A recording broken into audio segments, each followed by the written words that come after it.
Hey everybody welcome back to the channel ഫ്രണ്ട്സി പൂൾ. ഞാൻ നിങ്ങളുടെ ഹോസ്റ്റ് നിതിൻ. കൂടെ മെജോം ഈ ചാനലിനെ സപ്പോർട്ട് ചെയ്യുന്നു. ഇന്നത്തെ വീഡിയോ ഒരു റിവ്യൂ വീഡിയോ ആണ്.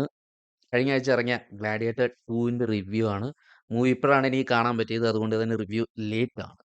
അതുപോലെ തന്നെ മൂവി കാണാത്തവരുണ്ടെങ്കിൽ ഈ മൂവി കാണുന്നതിന് മുമ്പ് എന്തൊക്കെ അറിയണമെന്നതിനുള്ള പറ്റി വീഡിയോ മുമ്പ് ചെയ്തിരുന്നു. നിങ്ങൾക്ക് അതിൻ്റെ ലിങ്ക് ഇപ്പോൾ മുകളിൽ വരുന്നതായിരിക്കാം, പോയി കാണാം.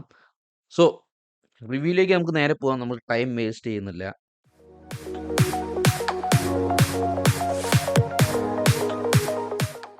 Gladiator 2 Paul Mescal, Denzel Washington, Pedro Pascal, Connie Nielsen, പിന്നെ ജോസഫ് ക്വിൻ ഒക്കെ അടങ്ങിയിട്ടുള്ള ഒരു മൂവിയാണ്. റിഡ്ലി സ്കോട്ടാണ് ഈ പടം ഡയറക്റ്റ് ചെയ്തിരിക്കുന്നത്. 2000-ൽ ഇറങ്ങിയ ഗ്ലാഡിയേറ്ററിന്റെ കണ്ടിന്യൂഷൻ ആണ് ഈ ഒരു പടം. ആ മൂവിയും ഡയറക്റ്റ് ചെയ്തിരുന്നത് റിഡ്ലി സ്കോട്ടാണ്. ഈ പടത്തിന്റെ കഥ ഹാനോ അല്ലെങ്കിൽ ലൂഷ്യസ് എന്ന് പറയുന്ന കഥാപാത്രത്തിനെ ചുറ്റിപ്പറ്റിയാണ്. ഇദ്ദേഹം തന്റെ ഭാര്യയായ അരിഷാത്തിന്റെ കൂടെ നുമീഡിയ, ഇപ്പോഴത്തെ അൾജീരിയയാണ്, അവിടെയാണ് താമസിക്കുന്നത്.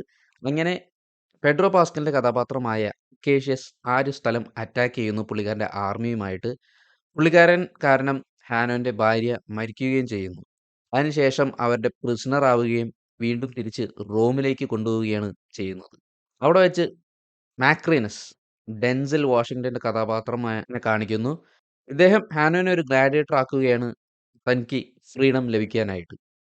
മൂവി തുടങ്ങുന്നത് തന്നെ ഒരു ഫാസ്റ്റ് പേസിലാണ്. എല്ലാ ക്യാരക്ടേഴ്സിനും പെട്ടെന്നാണ് കാണിച്ചു പോകുന്നത്. ഭയങ്കര റഷ്ഡ് ആയിട്ട് തന്നെ തോന്നും ആ ഒരു സ്റ്റാർട്ടിങ്ങിൽ കുറച്ച് മിനിറ്റ്സ്. ഈ ഒരു 2 മണിക്കൂർ 28 മിനിറ്റുള്ള ഈ ഒരു പടം എല്ലാം സെറ്റ് ചെയ്യുകയുണ്ട്. ആ ഒരു റിയൽ സ്റ്റോറിയും സ്റ്റാർട്ട് ചെയ്യുന്നതൊക്കെ കറക്റ്റായിട്ട് തന്നെയാണ് ഈ ഒരു പടത്തിൽ.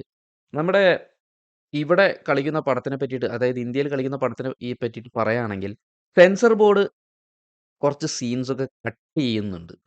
സോ ഓൾറെഡി മൂവി ഒരു ആർ റേറ്റഡ് മൂവിയാണ്. എന്തായാലും ബ്ലഡും വയലൻസും കാര്യങ്ങളൊക്കെ ഉണ്ടാവും. ലൈക്ക് ഡെഡ്പൂളും വുൾവറീനൊക്കെ പോലെ തന്നെ. പക്ഷേ അങ്ങനെ ഒരു ടാഗ് ലൈൻ ഉള്ളപ്പോൾ എന്തിനാണ് വീണ്ടും സെൻസർ ബോർഡ് അത് കട്ട് ചെയ്യുന്നതെന്ന് എനിക്കൊരു ഇപ്പോഴും മനസ്സിലാവുന്നില്ല എന്താന്നുള്ളത്. അതൊരു ഡിസ്കണ്ടിന്യൂഷൻ പോലെ തോന്നി ചില സീൻസിൽ പെട്ടെന്ന് കട്ട് ചെയ്ത് ജമ്പ് ചെയ്ത് പോയപ്പോൾ. അത് ഒരു സംഭവം പറയാനുണ്ടായിരുന്നു എനിക്ക് അതിനെ പറ്റിയിട്ട്. പോൾ മെസ്കൽ ഹാനോ ലൂഷ്യസ് ആയിട്ട് അഭിനയിക്കുന്നത് നന്നായിട്ട് തന്നെ ചെയ്തിട്ടുണ്ട്. ഭാവിയിൽ നോക്കാൻ പറ്റുന്ന ഒരു ആക്ടർ തന്നെയാണ് ഇദ്ദേഹം. പക്ഷേ നമ്മുടെ ഒറിജിനൽ പടത്തിൽ റസൽ ക്രോ ചെയ്ത മാക്സിമസിന്റെ അത്രയും എത്തില്ല എന്ന് തന്നെ എനിക്ക് പറയാനുള്ളൂ. അതൊരു വേറെ ലീഗിലുള്ള ഒരു ക്യാരക്ടർ തന്നെയാണ്. അതുപോലെ തന്നെ പെഡ്രോ പാസ്കൽ നമ്മുടെ മാൻഡലോറിയൻ, ലാസ്റ്റ് ഓഫ് അസിലൊക്കെ അഭിനയിച്ചിട്ടുള്ള ഈ ഒരു ആക്ടർ അക്കേഷ്യസ് എന്ന് പറഞ്ഞ ഒരു കഥാപാത്രം പറ്റുന്നതൊക്കെ ചെയ്തു. തനിക്ക് പറ്റുന്ന കാര്യങ്ങളൊക്കെ ചെയ്തു. പക്ഷേ എന്നാലും അത്ര വലിയൊരു ഇമ്പാക്റ്റ് ഈ ഒരു പടത്തിൽ ഉണ്ടാക്കിയെന്ന് എനിക്ക് തോന്നുന്നില്ല. പുള്ളിക്കാരന്റെ ആ ഒരു ഗെയിം ഓഫ് ത്രോൺസിലത്തെ കഥാപാത്രമായ ഓബറിൻ മാർപ്പിളിന്റെ പോലൊക്കെ തന്നെ ഫൈറ്റ് ചെയ്യുക തന്നെ ചെയ്തു അവസാനം വരെ. അങ്ങനത്തെ ഒരു കഥാപാത്രമായിരുന്നു ഇദ്ദേഹത്തിന്റെ. ഡെൻസൽ വാഷിംഗ്ടന്റെ കഥാപാത്രത്തിനെ പറ്റിയിട്ടാണ് ഇനി പറയാനുള്ളത്. ഇദ്ദേഹം ഓഫ് കോഴ്സ് 2 പ്രാവശ്യം ഓസ്കർ വിന്നർ ആയിട്ടുള്ള ആക്ടറാണ്. ഈ മൂവി തുടക്കം മുതൽ അവസാനം വരെ എല്ലാരും കയ്യിന്ന് സ്റ്റാൻഡ് ഔട്ട് ആയിട്ട് നിൽക്കുന്ന ഒരു കഥാപാത്രമായിരുന്നു മാക്രീനസ്. ഒരു വൃത്തികെട്ട, ഭയങ്കര വെറുക്കുന്ന, അതുപോലെ തന്നെ ഭയങ്കര ആംബീഷ്യസും, പിന്നെ നല്ല രീതിയിൽ കളിക്കാൻ അറിയുന്ന ഒരു ആളാണ് ഇദ്ദേഹം. അദ്ദേഹത്തിന് എംപറർ ആവാൻ വേണ്ടിയിട്ടാണ് എല്ലാ കളികളും കളിക്കുന്നത്. ഈ ഒരു മാക്രീനസ് എന്ന് പറഞ്ഞ കഥാപാത്രം ഇദ്ദേഹം ചെയ്തേക്കുന്നത് one of the best characters തന്നെ ആയിരിക്കും ഡെൻസൽ വാഷിംഗ്ടന്റെ കരിയറിൽ. സെറ്റ് ഡിസൈനും കോസ്റ്റ്യൂംസും ഒക്കെ നന്നായിട്ട് തന്നെ ചെയ്തിട്ടുണ്ട്. അതുപോലെ തന്നെ ആ ഒരു കൊലോസിയത്തിന്റെ വലുപ്പവും അതിന്റെ ബ്യൂട്ടിയും നല്ല രീതിയിൽ തന്നെ കാണിച്ചിട്ടുണ്ട്. കൊലോസിയം, അതിന്റെ ചുറ്റുമുള്ള പാലസസും എല്ലാ കാര്യങ്ങളും നല്ല രീതിയിൽ തന്നെ കാണിച്ചിട്ടുണ്ട്. പിന്നെ ഗ്ലാഡിയേറ്റേഴ്സിന്റെ ആർമേഴ്സ്, അവരുടെ വസ്ത്രങ്ങൾ, അതുപോലെ തന്നെ ആ ഒരു റോമിൽ റിച്ച് ആയിട്ടുള്ള ഓരോ കോസ്റ്റ്യൂംസും ഒക്കെ നല്ല ബ്യൂട്ടിഫുൾ ആയിട്ട് തന്നെ കാണിച്ചിട്ടുണ്ട് ഈ ഒരു പടത്തിൽ. പിന്നെ ഒരു കാര്യം പറയാനുള്ളത് കൊളോസിയത്തിന്റെ ഉള്ളിലുള്ള ഫൈറ്റ്സിനെ പറ്റിയിട്ടാണ്. എല്ലാം നല്ല രസത്തിൽ തന്നെ ചെയ്തിട്ടുണ്ട്. അത് ആനിമൽസ് കൊണ്ടുവന്നിട്ടുള്ള ഫൈറ്റ്സും, അതുപോലെ തന്നെ ട്രെയിലറിൽ കണ്ട പോലെ തന്നെ കൊളോസിയത്തിന്റെ ഉള്ളിൽ വെച്ചിട്ട് ഉള്ളൊരു ബാറ്റിലാണ്, മറ്റേ നേവൽ ബാറ്റിൽ, ഷിപ്പുകൾ തമ്മിലുള്ള ഒരു ബാറ്റിൽ. അതൊക്കെ അടിപൊളിയായിട്ടാണ് കാണിച്ചിട്ടുള്ളത്. ഒരു ഫോൾട്ടും പറയാനില്ല അങ്ങനത്തെ ഒരു സംഭവത്തിലൊക്കെ. പിന്നെ ഒരു കാര്യം ആഡ് ചെയ്യാനുള്ളത്, ഈ പടത്തിലത്തെ മ്യൂസിക് ചെയ്തിട്ടുള്ള ഹാരി ഗ്രെഗ്സൺ വില്യംസ് ആണ്.